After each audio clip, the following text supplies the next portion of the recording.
Hello, everyone, and welcome to Beards, Bibles, and Brews. You know what? I had to stop for a minute because I had to decide which way around I was going to say those three things. So I always want to say Bibles first. So I think out of those three, as a church person, I should say Bibles first. Probably. But I always think it's always alphabetical, isn't it? So Beards comes first. So I'm not Bibles, sure what I'm doing. Because there we are. So I've just got back from the schoolroom because we are doing things a little bit differently today, Simon, than we normally would. So rather than being on the way we would normally with a few games and questions, then bringing our guests on, what we're doing today is we've got three of our wonderful, wonderful friends from Bristol Baptist College on with us. And we're just going to have a general friendly chit chat about all things ministerial training wise, Simon. We are, yes. And it is great to have them with us. So shall I introduce them? Shall we welcome our guests on? So it's my pleasure to welcome, hang on, I'm going to remove our spotlights. Just me. Just you. I'll remove yours as well. Just you. And let me introduce you then. So we have Rob Howlett. Say hello, Rob. Hello, Rob. Hello, Rob. Yeah. Rob Howlett, who is Minister in Training and pastor at Burnham-on-Sea Baptist Church. We have Katie James. Woo! Who is Minister in Training at Katie. Fish Ponds Baptist Church. And we have Mike Hudson. Hooray!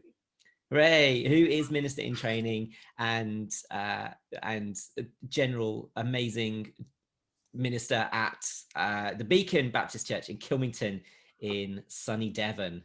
Is it sunny today? Always, every day in Devon. Always. I've got a question for you, Mike, before we start. Has Rachel ironed up all of your things in the house so you know what to do? So your shirt says iron, so you know what to do with that. You've got socks what say wash. Yeah. Definitely. Awesome. So like Tom says, we've got our wonderful friends here, people that Tom and I have trained with over the last 3 years at Bristol Baptist College, and we are going to be talking all things ministerial formation, or at least let's say training for ministry. So just before we get into that as the details, I'm going to ask you all if you just share really briefly how you felt God calling you into ministry. So let's start. Rob, tell us your story. How did God call you into ministry? I'll keep it short, or I'll try to keep it short. I guess I was wrestling with this idea of being called to ministry for about 9 years. It was when I was baptized, somebody came up to me, first of all, and prayed for me, and then suggested the idea that they felt God was calling me.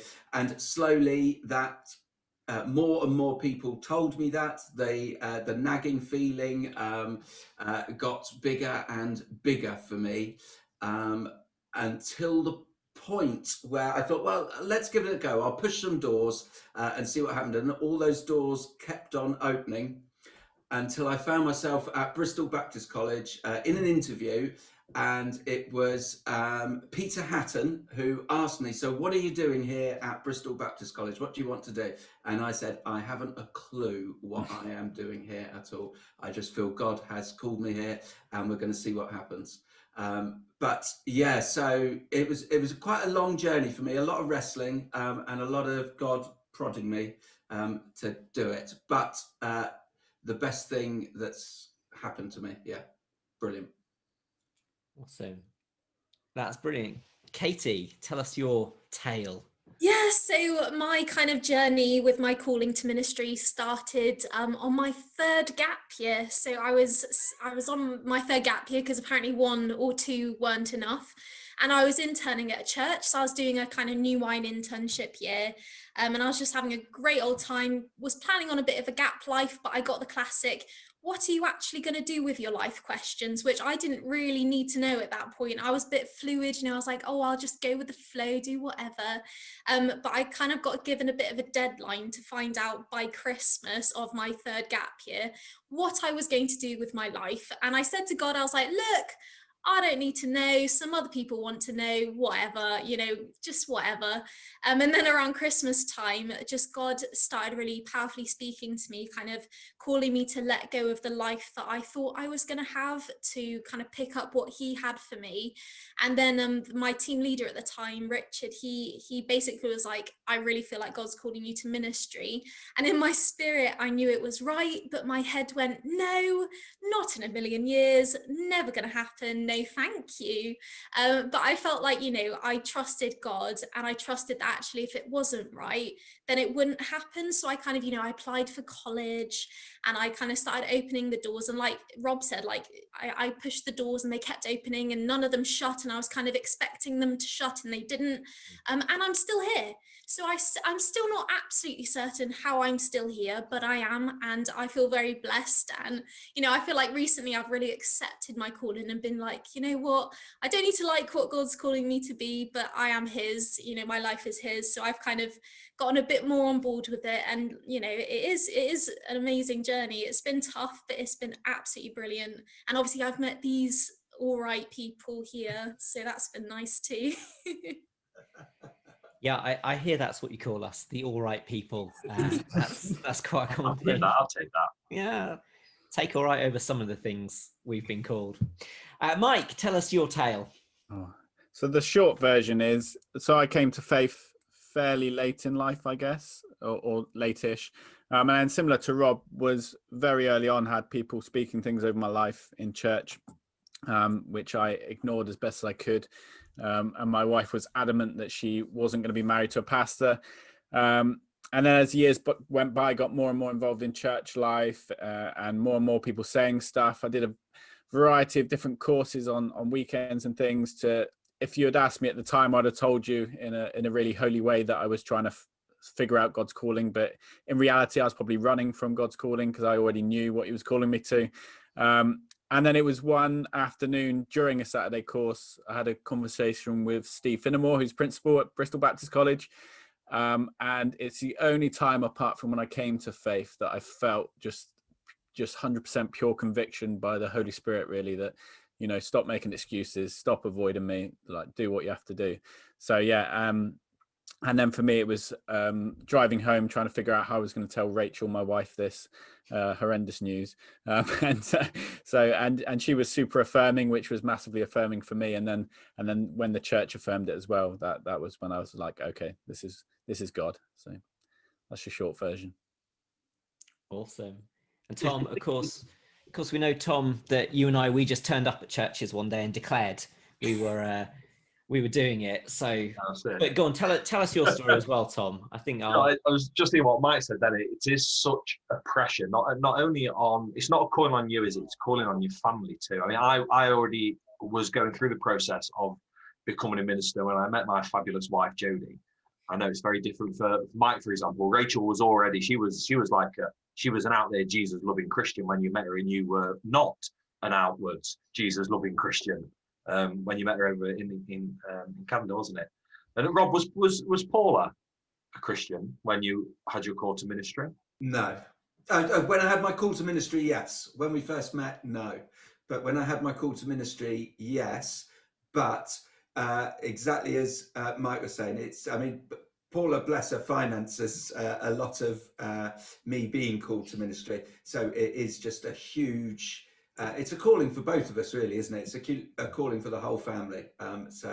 Yeah, it is. I think you've hit the nail on that, which is something I want to talk about in a bit. Finances. I think that's a big thing. And for me, so as a administrator, I'm on £600 a month. That covers our council tax, water, gas, and lecky. So Jodie finances us going through ministerial formation. I want to touch on that a little bit later on. But so me briefly, it was great to hear the same thing about just pushing those doors whilst they're open. Mine was very much the same way as Rob. It was those lots of little things. There was definitely people saying, I feel you're called to teach the word. There was that exploration of then teaching the kids, and then like that people felt there was a call on my life to preach, and then everything worked together. And that saying to God, okay, I'm going to walk forwards. And this is the advice I always give to everybody is walk down the corridor, and if the doors open, go through them. And it's okay to give them a little push, but if you feel like you're having to rattle the chains, then God doesn't want you going there. So it's very much the same. So that was good to hear. But Rob might talk about that opening of doors down the corridor. So it was very much the same for me. I was sort of like firmly adamant that God had called me to ministry. So by the time I was at the Bible college, because I'd already done 6 years or 5 years by then of a theology degree. So I was fairly adamant that's where I was going. So I definitely knew by the time I was at the Bible college, that's where God had called me to be, which was great. Simon, fill us in on yours. Give us a quick background. Yeah, I mean, much the same. Mine was very much a question where I felt it quite early after becoming a Christian, after being baptized. And I remember thinking initially that I'd been called to be a worship leader. So music was such a big part of me coming to faith and such a big part of my early faith journey that I thought, well, that's what God's calling me into. That's what God's calling me into. And then he kept on not quite shutting those doors, but definitely making them harder to get through than they needed to be. And instead was pointing me in the other direction. And yeah, so I tried a few of those doors. They all opened, and it just snowballed from there, really. It was incredibly quick, my process.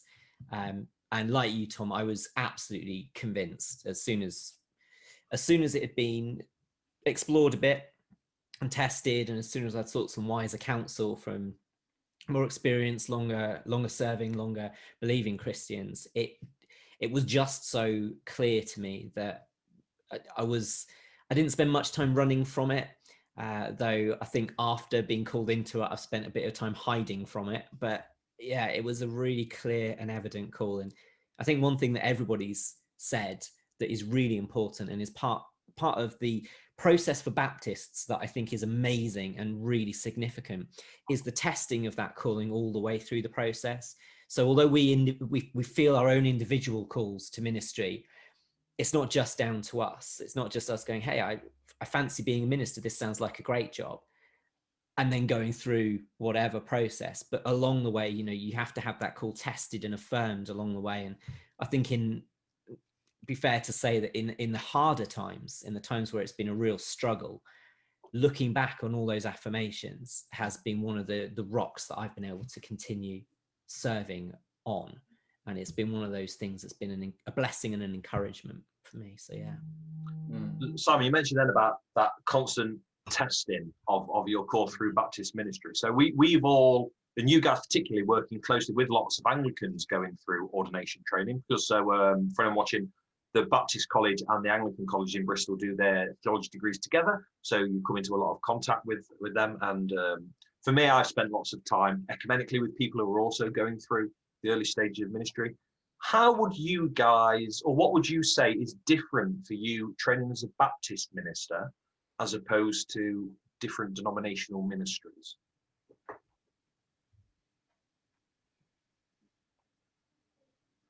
That's a good one. I think for me, it's the affirmation of the church is vitally important in Baptist traditions. So churches call ministers. It's not, although there's an MMR process, like an interview process, I guess, which in a secular sense, that's what it is. But you can only get to that stage once the church, like the body of Christ, has discerned that for you. And it's only then that you go on further down the process. So yeah, that's for me. Yeah, I think Mike's right there, because that you're called by the church that you're at as a member foremost. When you become their minister, you're called by them to be their minister, to focus on the preaching, the teaching of the word, and the gathered prayer of the church. It's not like you're ordained as a minister from a different higher authority and then sent out. It's more you're brought in to the family of the church. I personally like that focus. You're not going to somewhere as, here I come, I am your minister. It's very much you're coming into their family because they've recognized that they want to trust you to preach and to pray and to teach. Yeah, I mean, Tom and I have just been through, for those of you watching who aren't familiar with the Baptist way of doing things, we've just both been through the process of, it's called settlement, possibly the least accurately named process in the history of the world. But in this process, someone once likened it a bit like internet dating. Ministers and churches explore with one another whether they want to come into this relationship together. And I know from my place, I'm now in my settled church, and it's really evident that that sense of calling, that sense of coming together, and that sense of having sought God's spirit in all of this. It's not been a question of looking at a bunch of tick boxes or just reading a profile and applying. It's been a real sense of prayerful discovery together. And that's, for me, that prayerful discovery, that process of discernment it's not necessarily unique to Baptists, but it is very special in the way that I think that the Baptist Union calls and then seeks to train its ministers. I think also there's, for me, I mean, I don't know too much about the Anglican way, but I think doing it on the job, as it were, doing my training while working as a minister. I'm the sole minister in Burnham-on-Sea, so you feel very much thrown in at the deep end sometimes, but it is also such a blessing as well when you're at college, learning things and then straight away putting stuff into practice as well.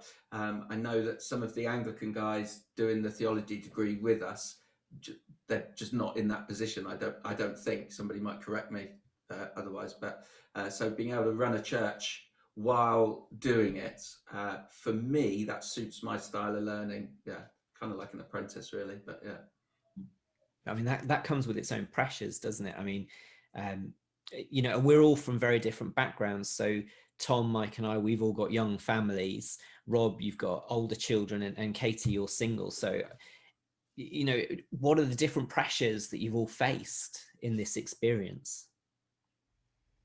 I think the biggest pressure has definitely been around kind of finding that balance, because I don't have a family and it's just me, but just finding that balance of like studying part-time, working for a church part-time. And as you all know, churches can be all consuming, like a black hole that you get sucked into and you end up doing more and more and more work. And it's wonderful, but then you find that you've got less time for college. And when you've got less time for college, you've got less time to rest.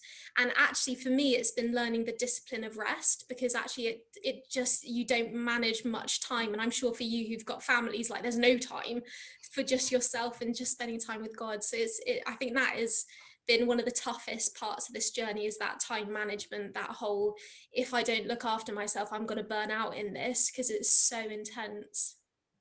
In some ways, I think it might be a bit tougher for you, Katie, because I have to find churches that are like, oh yeah, absolutely family first. So if you say, you know, I need to go get the kids, or I need to spend time with kids, like, yeah, absolutely. But do you ever feel the pressure that because people expect you to just be constantly at church business? I don't think I have felt that pressure, but I don't think I've ever really thought about it before. And I think people don't, they assume because you don't have as many, responsibilities, that maybe you are a bit more free. But I think people are very respectful of my time, knowing that I am a part-time student. They're very, very good at kind of asking how my studies are going and, letting me have time off when I've got a deadline and stuff. So I wouldn't say it's been too bad, unless I've just not noticed it, which is also highly likely. I think COVID's added pressure. I couldn't agree more with Katie, that the family life, work life, student life balance, church life is really difficult to manage. COVID hasn't been kind to that for me in Burnham. But it's a learning journey, isn't it? When we're working out, I have a super supportive church leadership team, and MFG group, the Ministerial Formation group. So they're all very... Explain what they do. Sorry? What do they do? Explain what they do. Okay, so we are encouraged all to have, I think we've all got to have an MFG, a Ministerial Formation Group, which is made up of church members at the church. I think we have one member of the leadership on it, but that's not a criteria. In fact, preferably it shouldn't be the leadership team. And they really are there to support the minister. I'll make it personal, to support me through my training and through my calling at the church. So sometimes Paula, my wife, comes to some of those meetings as well to put her two penneth in about how she feels it's all going. And it's not a critical thing. It's how can they support me? Where am I at with my walk with God? Is there anything that the church can be doing to be more supportive? I found it a huge benefit for me. I'm aware for some others it hasn't been so great, but for me, let me ask that then. I want to see a show of hands. So no hands is not all. One hand is somewhat, and both hands is if they've been super supported. So how supported through your training have you been by your church? Ooh. 1, 2, 3, 4, 5, 6, 7. 7 hands out of a possible 10. That's quite supported. Pretty good. I mean, the challenge, of course, for a lot of us has been COVID this last year, which has put a whole new spin on ministerial formation and development and training. And I mean, we're all really, in some ways, in quite a fortunate position that we had a couple of years in college, in contact with one another, doing all of the, you know, they say that the formation really takes place over the coffee and the tea, not so much during the lectures. It's as you share, as you walk together, as you do life together. And of course, we've had an intake last year. So some great people who just haven't had that. It's all been this, it's all been Zoom, it's all been online. And that's got to have had an impact, hasn't it? Simon, you mentioned there about the support through whilst doing the studying, and Katie mentioned the studying, as did Rob. Controversial one. Should a formal academic theology degree be part of ministerial training? I think definite theological study should definitely be part of kind of being whatever ordained minister, whether that's like an official qualification. But I do think in some way you need to quantify it. So I think it does make sense to have like because you can have a certificate, but most people go for a bachelor's degree or a master's in some cases. But I think it should be, because when you're studying theology, it opens your mind to other concepts, it challenges your beliefs, it helps you to solidify what you believe. And if you live a life where you're never challenged by other viewpoints, other, reading of scripture, other kind of ways of reading scripture, you don't grow as much. And I think the benefit of studying theology is that it grows you and gives you a wider perspective. And for me personally, it solidified what I believe. It solidified that, the Bible is super authoritative and all the kind of stuff that I did believe, but it just helped me to kind of listen to other viewpoints to then further be like, okay, I understand where they're coming from, but this is what I believe. So I think definitely some sort of theological training or theological studies definitely should be a part of it. Does anyone disagree? I've got to say, when I first started 3 years ago, because I'm doing a 4-year degree, I couldn't help thinking, aren't we overthinking this a lot through the lectures and what have you? And if I'm being really honest, sometimes when I was writing an essay and had to dedicate a time to writing essays, and yet the phone rang and somebody needed me or wanted, a bit of pastoral support, somebody, and it's just like, oh, I've got an essay to write, or do I go? And I would get quite frustrated by it. Having said all of that, though, unless I am very good at crowbarring stuff into conversations, which, that's a certain skill I have. A lot of my essay stuff that I've been writing, it's just brilliant to be able to talk it through. It just seems to come up in conversation with people, so on and so on. And it, exactly as Katie says, it solidifies your thinking.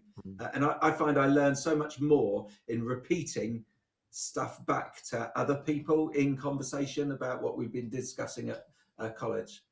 But if I'm honest, to start with, no. But now I really see the benefit to it. And actually, do I enjoy essay writing? No. Do I enjoy college? Yes. Yeah, for sure. Yeah, I'd agree. I think there are definitely ironic times when you're writing assignments on pastoral care when really you feel like you should be pastorally caring for members in your church. There's definitely, especially through COVID and stuff. But I think the deadlines and the assignment writing, it teaches you skills that are useful anyway. It teaches you a bit of discipline. And, if you're doing theology in the right way, like theology isn't just academic, it's formational anyway. So it's definitely changed who I am as a minister doing the academic stuff as well as the more practical stuff. So, yeah, I personally find it really valuable. I hear what Katie's saying about some sort of theological training. And I know you said there, Rob, about when you said about you finding it useful, I was just thinking at the time, what percentage of stuff I've learned through my degree has actually been useful, and not useful because I've had to try and apply it somewhere. Useful in terms of, I'm really glad I did that, I really needed that. And it must be 60-40, with 60% being not useful in terms of hands-on evangelism and Bible-based ministry. And what are we limiting accessibility to ministerial training for those who don't come from backgrounds where academic pursuit is the norm? They've never been taught the study skills, they've never been part of culture where they've been encouraged to do things that set formational degrees, such as the essay writing, require. I always remember when I started kind of looking into Bristol Baptist College, something that I was really impressed by was that they didn't expect you to have many qualifications. You know, most people who have come and trained have had years and years away from academic, you know, work. Some people, you know, maybe just had GCSEs or whatever the equivalent was back in the day. But I think what I loved... I think that was aimed at me, wasn't it? What was it for you, Rob? Like, not A level. Well, I was the first year of GCSEs, but before that it was O levels and right, CSEs. okay, but I think what I really was impressed by was that you didn't have to be academic, you know. And I know of someone who's studying at Spurgeon's right now that I heard about the other day, who literally like never learnt to read, and they've really helped and journeyed with them. So I think there's some point where I'm like, actually, you know, it is slightly catered towards people who are maybe a bit more academically inclined, at least have a fairly decent education, whether that's GCSEs or A levels. But I do think that it can be accessible, and I think at least our college that we go to is amazing. Like, they are amazing at helping, you know, like one of our other mates has dyslexia, and they're so good at kind of helping them to find a way of studying that is helpful, that is useful, and that isn't just absolutely crippling. Like extensions, all of us can get extensions like that if we're struggling, or like Rob said, you've got that phone call being like, oh, pastoral emergency, we can get an extension easily. And I think that I've been very impressed, while I have an educated background kind of thing, you know, so it wasn't that big of a deal. I do think they are very, very good at helping people out who are considering ministry but can't read, or, you know, didn't get their GCSEs, you know, or whatever. I was very impressed by that, especially with Bristol Baptist College. I'm sure the college staff will be delighted at your advertising of the free availability of extensions there. But the reality, of course, is that we've been really encouraged and blessed. And so when I came to Bristol, I'd already done a degree previously at another institution, at a regular university, so to coin a phrase. And there was a real difference, I think, in the approach between a university where academics is the focus and a theological training institute where God is the focus. So there's much less of an emphasis on performance as there is on development. So there's less of a push to, no one's ever said to me, at least, if you just try a bit harder, you could get to the next grade boundary. If you just tried a bit harder, you could do this. What's been there has been encouragement on how to improve, but then just a wonderful broad acceptance of where people are. And it doesn't matter so much what the classification of your degree is at the end of it, I think, as much as it matters that you've been drawn deeper into a relationship with God. And like has been said, that expansion of awareness of what is going on around theologically, ecclesiologically, and spiritually is enhanced.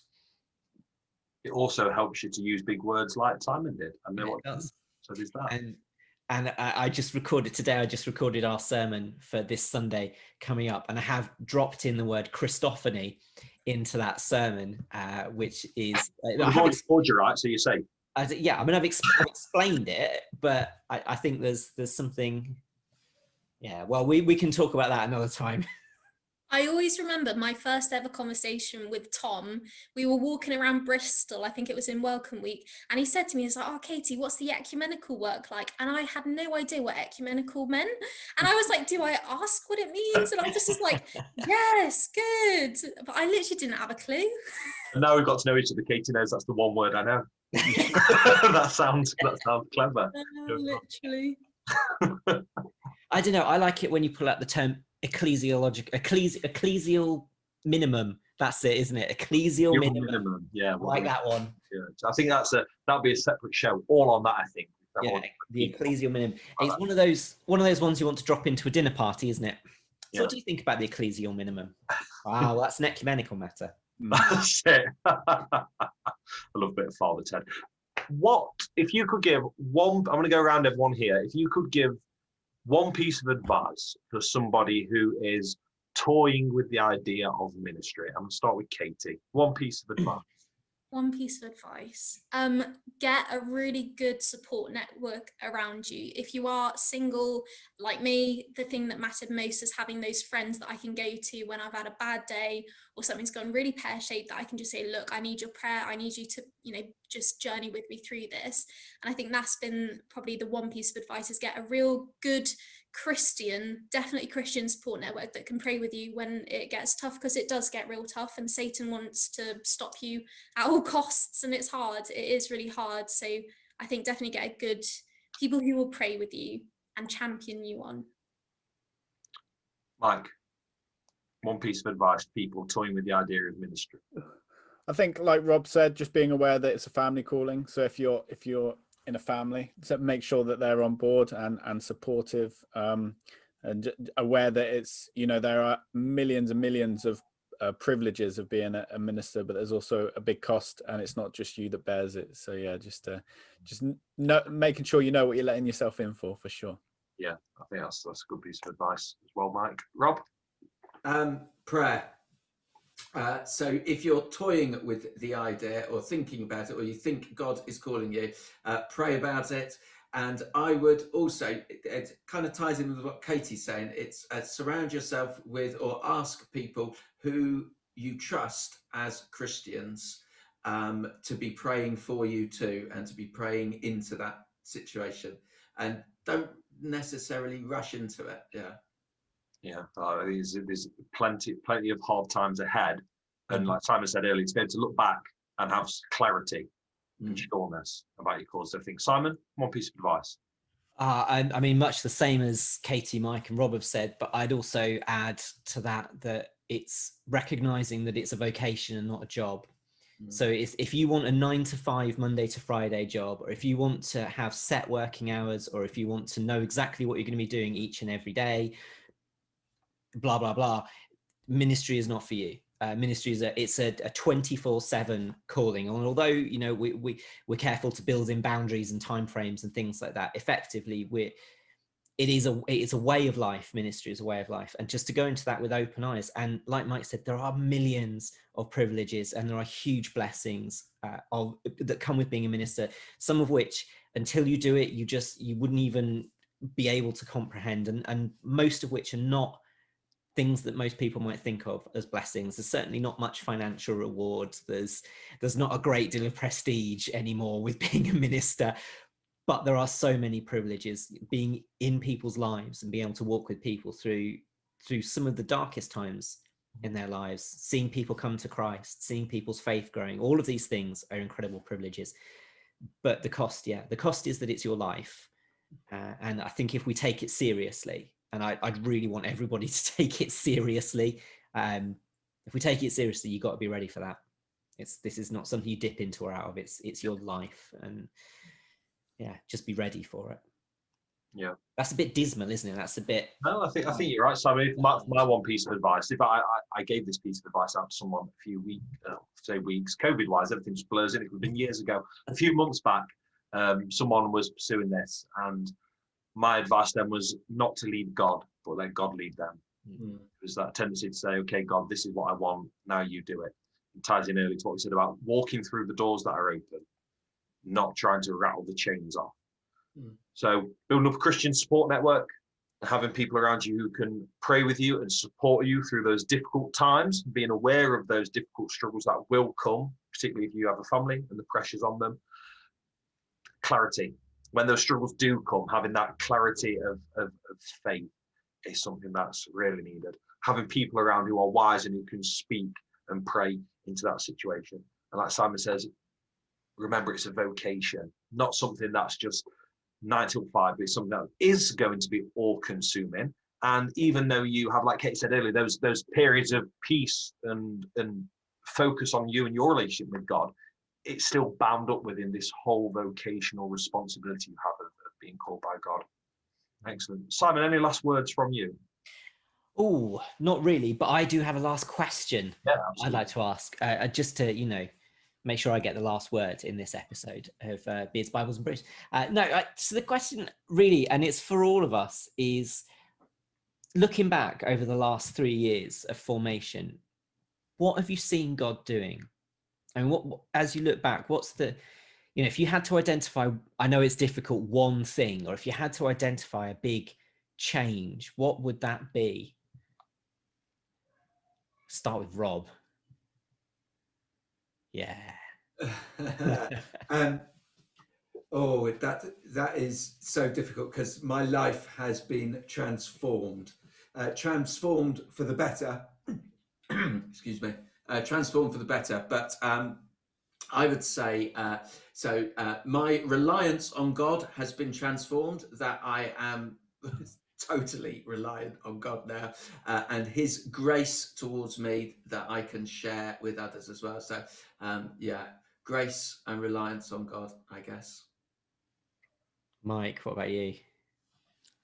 Yeah, I think that's it. I think it's just been amazing to see what God does, even in the rough times when it's busy, just to see God continuing to work, and the formation thing like really works. Like, I've transformed not only as a minister, it's like made me a better person, a better friend, a better husband, a better father as well. So God works through the process. That's been the coolest thing to see.